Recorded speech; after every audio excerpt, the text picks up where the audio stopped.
Amid eruptions of anti-Semitic attacks in New York City, 3 News investigator Rachel Polansky set out to track incidents right here in Northeast Ohio. Instead of numbers, she actually found attacks underreported or misidentified, and police reluctant to label some cases as hate crimes. Anti-Semitism comes in many forms. We heard what sounded like Jew. It often starts with hateful rhetoric like this Moreland Hills woman experienced. And he did the Heil Hitler salute. Or the spreading of propaganda, like this flyer posted at the Maltz Museum of Heritage in Beechwood. There was a flyer that was denying the Holocaust. And it can turn into action, like vandalizing this Lorraine synagogue. Someone noticed on our back door that someone had etched in swastika. Or murder, like killing 11 people at this Pittsburgh synagogue. You were in the Tree of Life synagogue when that gunman opened fire. What was that like for you? Surreal, as though, is this really happening? The mass shooting at Rabbi Jeffrey Meyer's synagogue was the single worst attack on American Jews. Until you've experienced it, there's nothing that you can compare it to. We wanted to know, is anti-Semitism really on the rise? 3 News requested incident reports from local police on hate crimes, and most had none.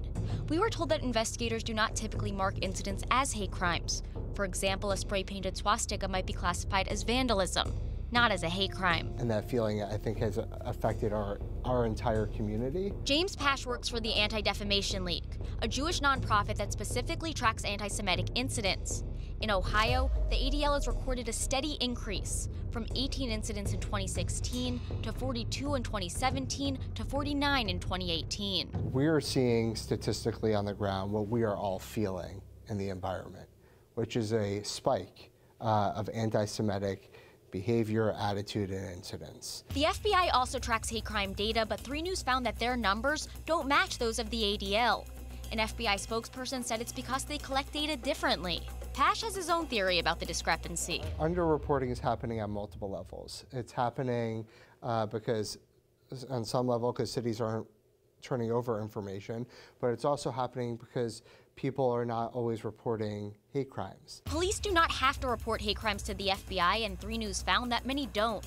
In fact, 92 large cities reported 0 hate crimes or didn't report at all. The FBI could only gather what is sent to them. Meanwhile, a recent survey of 1,200 Jews found that 8 of every 10 believe that anti-Semitism has increased, while 1 of 3 say they have avoided publicly displaying their Jewish identity. I was hesitant at first to put the menorah in the window because I don't live in an area of high concentration Jewish populations. Josh Kramer, who lives in Ohio City, says that almost happened to him this past Hanukkah. It was that feeling of hesitancy struck me. But it was that same hesitancy that made him all the more proud to put his menorah in his window. No hate, no fear. And then get on a bus with other Clevelanders to march in New York City. We marched for no hate, no fear, to show our solidarity. Chanting among thousands of others. Because we wanted to do something, we wanted to be involved and show that Cleveland cares. A dramatic display of cross-faith unity because, as Rabbi Meyer says, silence is the biggest enemy. Because when we're silent,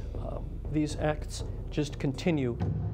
For a closer look at the anti-Semitic incidents that have taken place around us, including what happened and who's responsible, head on over to WKYC.com and click on the Investigations tab. Rachel Polansky, 3 News.